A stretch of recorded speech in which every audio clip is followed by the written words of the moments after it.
नमस्कार। हकीकत में मैं राकेश वर्मा आप सभी का स्वागत करता हूं। झारखंड प्रदेश में जिन 2 चरणों में विधानसभा का चुनाव होने थे, उसमें से प्रथम चरण 13 नवंबर 2024 को ही संपन्न हो चुका है।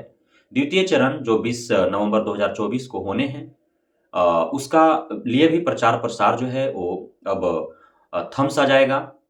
जिन 43 सीटों पर प्रथम चरण में चुनाव हुए हैं, उनमें से सबसे अत्यधिक जो मेरा फ़ोकस रहा वह हुसैनाबाद हरीगंज विधानसभा क्षेत्र के ऊपर रहा क्योंकि सभी 43 सीटों में से पलामू जिला का यह बिहार बॉर्डर से लगा हुआ हुसैनाबाद हरीगंज विधानसभा क्षेत्र जो रहा वो काफ़ी हॉट रहा, काफ़ी चर्चा का विषय बना रहा। तो यहाँ पे मैंने दर्जनों नहीं बल्कि कई दर्जन गाँवों को विज़िट किया और जगह-जगह पर मैंने रिपोर्टिंग की, ग्राउंड रिपोर्टिंग किया। तो जो उससे हमें विश्लेषण करने के लिए जो बिंदुओं प्राप्त हुए हैं, तो उसे लेकर के मैं आप सभी के सामने उपस्थित हूँ और चूँकि चुनाव हो चुका है और अब सभी को उम्मीदें हैं कि कब 23 नवंबर 2024 का वह पल आए, जिस दिन हुसैनाबाद हरीगंज विधानसभा क्षेत्र का काउंटिंग हो और जो भी जिसके कार्यकर्ता रहे हैं, वोटर रहे हैं जो भी नेता जिसके चहेते हैं उन सभी को यह उम्मीदें हैं कि उन कौन आखिर विजयी प्राप्त करता है, कौन हुसैनाबाद का सिकंदर बनता है, किसे प्रतिनिधित्व करने का अवसर प्राप्त होता है। तो कई माध्यमों से आंकड़े बटोरे जा रहे हैं, इकट्ठे किए जा रहे हैं और तमाम माध्यमों से यह डिस्कशन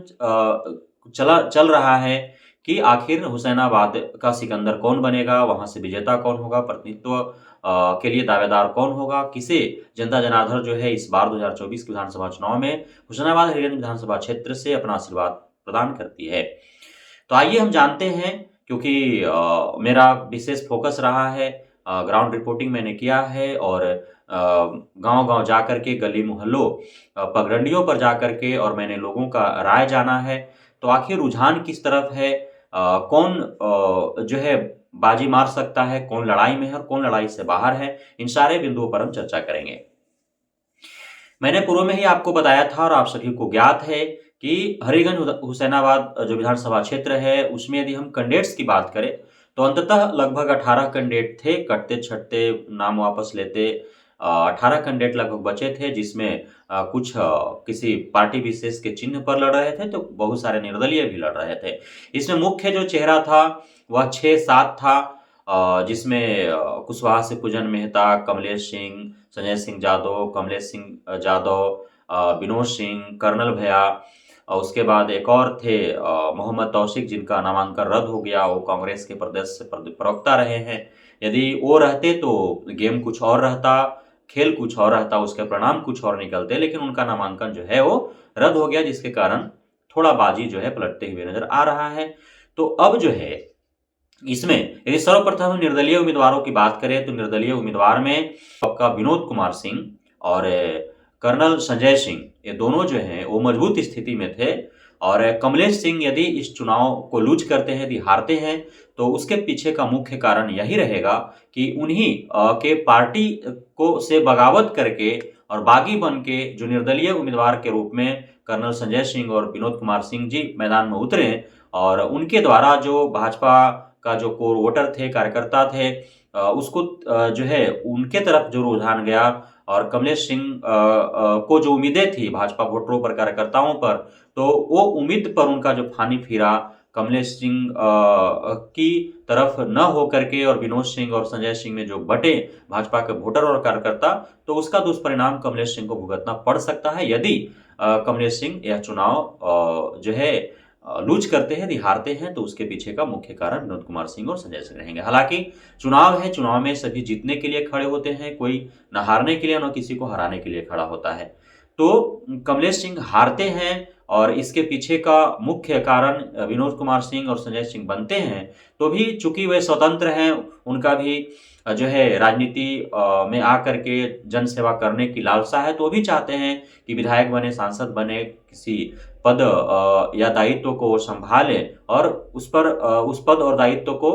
वहन करते हुए और जनता का सेवा करे, तो उनके अंदर भी लालसा है। उस लालसा को लेकर के वो चुनाव लड़े, मैदान में जीत हार अलग बात होती है, लेकिन उन्होंने अपना भाग्य आजमाया। अब यदि हम बात करें संजय सिंह यादव का, तो संजय सिंह यादव के विरोध में जो है वो कमलेश सिंह यादव भी थे खड़े, और संजय सिंह यादव भी आरजेडी के टिकट पर थे, और कमलेश सिंह यादव जो थे वो आपका सपा के टिकट पर थे। और चाहे ललटेन छाप हो या साइकिल छाप हो, दोनों छापों के प्रति, दोनों पार्टियों के प्रति जो है यादव वोटरों का विशेष रुझान हुआ है। जहां एक तरफ बिहार और झारखंड में जदयूओं का जो है आरजेडी की तरफ रुझान रहा है, वहीं यूपी में साइकिल की तरफ यादव वोटरों का रुझान रहा है। तो दोनों के कोर वोटर यादव ही हैं, और यादव जाति से भी दोनों उम्मीदवार थे, तो इसका भी दुष्परिणाम थोड़ा सा देखने को प्रारंभ में मिला था। लेकिन अंतिम दौर में आने के साथ ही यादव वोटर जो थे, जिनका कुछ रुझान कमलेश सिंह यादव की तरफ था, तो उन्होंने जब देखा कि कमलेश सिंह यादव की ओर जो है पॉजिटिव परिणाम होते दिख नहीं रहा है, तो उनका फिर कमलेश सिंह से हट करके और रुझान संजय सिंह यादव की ओर चला गया था। अब यदि कमलेश सिंह यादव के जो वोटर थे, जो पूर्व से मन बना रखे थे कि संजय को नहीं वोट देकर कमलेश को देना है, और अंततः कमलेश से जब वो ट्रांसफर हुए संजय में, तो कहीं ना कहीं संजय सिंह यादव का जो स्थिति था वो मजबूत होते दिख रहा था।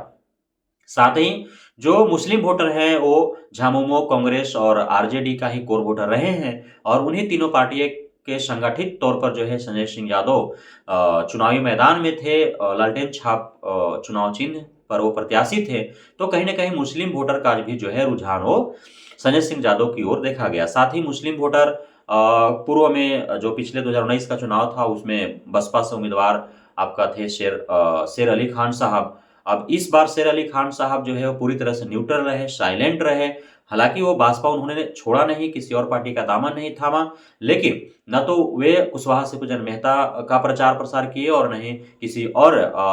नेता का या किसी और प्रतिनिधि का उन्होंने सपोर्ट किया। वो न्यूट्रल रहना पसंद किया, और जिसका जो है वो कहीं ना कहीं वो खुद जो मुस्लिम वोटर थे वे स्वतंत्रता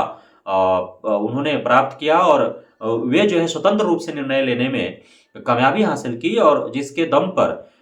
वे जो है अब किस तरफ मुड़े। ज़्यादातर जो हमने पाया फील्ड में जाने के दरमियान, जो उनका रुझान था वो आरजेडी की ओर ही था, बसपा की ओर बहुत कम था। यदि शेर अली खान खुले तौर पर बसपा में, चूंकि थे वे बसपा के टिकट पर चुनाव लड़े थे, यदि कुशवाहा शिवपूजन मेहता के खुले तौर पर यदि वे सपोर्ट करते और कुशवाहा शिवपूजन मेहता के साथ यदि मुस्लिम इलाके में, यदि मुस्लिम क्षेत्र में वो चले जाते, तो शायद उसका कुछ और प्रभाव पड़ता, बसपा की ओर रुझान जो है मुस्लिम वोटरों का होता। लेकिन ऐसा देखने को नहीं मिल रहा है। अब यदि मूल रूप से जो हुसैनाबाद रेगन विधानसभा क्षेत्र का जो चुनाव है, वह आपका दलित वोटरों पर निर्भर है। दलित वोटर जो है 3 भागों में बंटते हुए नजर आए। एक का कहना था कि जो हेमंत सरकार के द्वारा मैया योजना लाया गया, 200 यूनिट जो है वो बिजली बिल फ्री कर दी गई, एवं तमाम तरह के बहुत सारे ऐसे योजनाएं जो है वो बनाई गई हेमंत सरकार के द्वारा, जो पिछड़ों और दलितों के हित में देखा गया, और पिछले कई माह से उनको लाभ भी इसको मिल रहे थे। साथ ही घोषणाएं थी कि जो अभी इस सरकार में रहते हुए जो योजनाएं शुरू की गई है, जो नीतियां बनाई गई है, और उससे जो लाभ दिए जा रहे हैं पिछड़ों दलितों को, आगे यदि सरकार बनती है 23 नवंबर 2024 के उपरांत, तो उसके बाद उसमें जो है वृद्धि कर दिया जाएगा, और अत्यधिक जो है मजबूती से लाभ दिया जाएगा। तो उस सारे सरकार की जो नीतियां थी, सरकार की योजनाएं थी, तो उस पर जो है उसका प्रभाव पड़ा दलितों के ऊपर, पिछड़ों के ऊपर। और निश्चित तौर पर हेमंत सरकार को देखते हुए संजय सिंह यादव का छवि चाहे जैसा ही भी रहा हो, 2 बार उन्होंने भी प्रतिनिधित्व किया है हुसैनाबाद रेगन विधानसभा क्षेत्र का, तो उनका चाहे जो भी छवि रहा हो, संजय सिंह यादव को देख करके नहीं, बल्कि हेमंत सरकार को देख करके और दलितों पिछड़ों का रुझान जो है वो संजय सिंह यादव की ओर देखा गया। तो दलित वोटर जो है कुछ संजय सिंह यादव की ओर चले गए। अत्यधिक जो दलित वोटरों का रुझान देखा, चूंकि कुशवाहा शिवपूजन मेहता हाथी साहब से वो उन्होंने चुनाव लड़ा, और हाथी छाप से दलितों का प्रारंभ से एक लगाव रहा है। बहन मायावती जी से विशेष जो है आत्मीय लगाव रहा है। साथ ही कुशवाहा शिवपूजन मेहता का भी एक पैठ रहा है दलितों और पिछड़ों के बीच में, चूंकि दलितों और पिछड़ों के हित का वो ध्यान रखते हुए और हमेशा आवाज बुलंद करते रहे हैं। दलितों पिछड़ों के बीच में वो जीते हारे, जब से वो राजनीति में है तब से अब तक वे उन्हीं के क्षेत्रों में भ्रमण करते रहे हैं। क्योंकि मैं गया जब दलित बस्तियों में, पिछड़ों बस्तियों में, तो उन्होंने उनसे जब पूछा कि जो 18 कैंडिडेट हैं उनमें से किन किन को पहचानते हैं, तो कुशवाहा सुखविंदर मेहता ही एक ऐसा चेहरा और एक ऐसा नाम जिनको हर बच्चा, हर व्यक्ति, हर मर्द, हर औरत, हर तबके का, हर जाति का, हर वर्ग का जो है वो जानता और पहचानता है। चूँकि वो पिछले 2 दशक से भी अत्यधिक समय से वो राजनीति में हैं और उनका जो है भ्रमण रहा है दलितों पिछड़ों इलाकों में, तो उनके प्रति भी आत्मीय लगाव रहा है दलितों पिछड़ों का, तो उसका भी उनको फ़ायदा मिला है। बसपा उम्मीदवार होने का फ़ायदा मिला है। बहन मायावती जी के जब जपला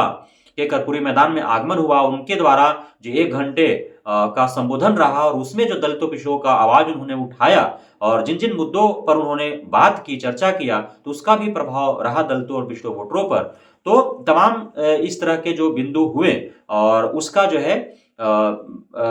प्रभाव पड़ा दलित पिछड़ों वोटरों पर और उनका रुझान जो है कुशवाहा सुखविंदर मेहता की ओर अंततः देखे गए। साथ ही दलितों का वोटर का यदि बात करें तो आपने देखा होगा 13 नवंबर को जब वोट पड़े और उससे पूर्व जब प्रचार प्रसार थम सा गया तो लगभग 24 घंटा में कई ऐसे खबर आए समाचार पत्रों के माध्यम से, डिजिटल न्यूज के माध्यम से, पोर्टल न्यूज के माध्यम से कि पैसे जो है वो वैन से जा रहे थे, कहीं कहीं 2.5 लाख पकड़ाया, कहीं कुछ पकड़ाया, कहीं कुछ पकड़ाया। साथ ही 13 नवंबर के दिन भी एक बूथ को जो है उसको प्रभावित करने की खबरें आई, उसमें कई नामजद जो है आरोपी बनाए गए हैं। तो तमाम तरह के जो है कुप्रयास भी किए गए हैं किसी विशेष उम्मीदवार के द्वारा, प्रत्याशी के द्वारा इस चुनाव को प्रभावित करने का, अपने पाले में साम दाम दंड भेद की नीति अपनाते हुए और चुनाव जीतने का प्रयास भी किया गया है। तो तमाम तरह के प्रयास किए गए हैं। तो यदि चूँकि दलित बस्तियों में जब हम गए तो वहाँ पे भी शिक्षा का जो स्तर है वो काफ़ी निम्न है। वहाँ विकास भी नहीं हुआ है और जब भारत आज़ाद हुए 77 साल गुजर चुके हैं, झारखंड को अलग हुए 25 साल गुजर चुके हैं और अब तक उनका कायाकल्प नहीं हो पाया है। उनके गाँव तक, बस्तियों तक जाने के लिए सड़कें नहीं हैं, उनके बच्चे विद्यालय नहीं जा पाते हैं, बरसात के दिनों में पूरी तरह से कैद हो जाते हैं, कहीं आने-जाने के लिए कोई रास्ता नहीं है, चापाकल नहीं है, पेयजल की सुविधा उपलब्ध नहीं है, झुग्गी-झोपड़ी में वो रहने के लिए मजबूर हैं, बीमार पड़ते हैं, उनको अस्पताल जाने के लिए मार्ग न होने की वजह से खाट-खटोले पर टाँग करके ले जाना पड़ता है। पैसे का उनके पास अभाव है, रोजगार नहीं है, तमाम तरह की वो व्यवधानों के बीच ज़िंदगियाँ जी रही हैं, वे समस्याओं से जूझ रहे हैं। तो उनके अंदर एक भाव उत्पन्न हो गया है कि कोई आए, कोई जाए, हमारा जो है वही रहेगा। हमारा कोई कायाकल्प करने नहीं जा रहा है, हमारे बस्तियों पर, हमारे लोगों पर कोई ध्यान नहीं दे रहा है, हम कमाएँगे तभी खाएँगे, इस प्रकार का उनके अंदर भाव भी जग चुका है। तो कुछ लोग ऐसे हैं उसमें जो करंट फ़ायदा चाहते हैं कि चलो जो मिल रहा है ले लो और जो आ रहा है उसको वोट दे दो, बाकी तो सबको देख ही लिए बारी-बारी से, सभी आए सभी गए, कोई कुछ कर नहीं रहा है, हमारा क्या होने वाला है। तो इस तरह के जो मानसिकता वाले दलित पिछड़े वर्ग के लोग थे, तो हो सकता है कि उन पर जो बाहरी शक्ति जो है वो कार्य कर गया हो और उस तरफ यदि उनका रुझान हुआ, मुड़ हुआ, तो तीसरे जो है प्रतिद्वंदी को भी वो वोट डाल दिए हों, तो दलित पिछड़े का जो वोट है वो 3 भागों में बँटते हुए दिखा। लेकिन तमाम बिंदुओं पर नज़र यदि डालें, तो 3 ही कैंडिडेट हैं जो मजबूत स्थिति में हैं, कमलेश सिंह जी, संजय सिंह यादव जी और कुशवाहा सुखविंदर मेहता। इसमें यदि बाहरी शक्ति कार्य विशेष नहीं किया होगा, तो फिर जो जनता जनार्दन का जो रुझान था, जो उनका जो मंतव्य था, जो विचार था, उनके अंदर जो भाव अंततः जगी थी, तो उसमें 2 नाम जो है वो काफ़ी अत्यधिक चर्चा में रहा, वह संजय सिंह यादव और कुशवाहा सुखविंदर मेहता। तो अब यह देखना होगा कि हरिहरगंज हुसैनाबाद विधानसभा क्षेत्र के जो जनता जनार्दन है, आखिर किन्हें अपना आशीर्वाद प्रदान करती है और किन्हें अपना प्रतिनिधि चुनती है। तो 23 नवंबर 2024 के लिए हमें इंतजार करना पड़ेगा और बाकी सारे बिंदुओं को मैंने इस वीडियो में चर्चा कर दिया है। आप खुद इतने काबिल हैं, इतने योग्य हैं कि हमारे द्वारा जो विश्लेषण किया गया, जो चर्चा किया गया, उससे आप उस पायदान पर आप पहुंच जाएंगे निर्णय लेने के लिए कि आखिर किसमें टक्कर है, कौन टक्कर में है, कौन लड़ाई में है, कौन बाजी के नज़दीक है और कौन बाजी के बाहर है। तो ये सारे आप निर्णय खुद से ले सकते हैं। बहुत बहुत धन्यवाद।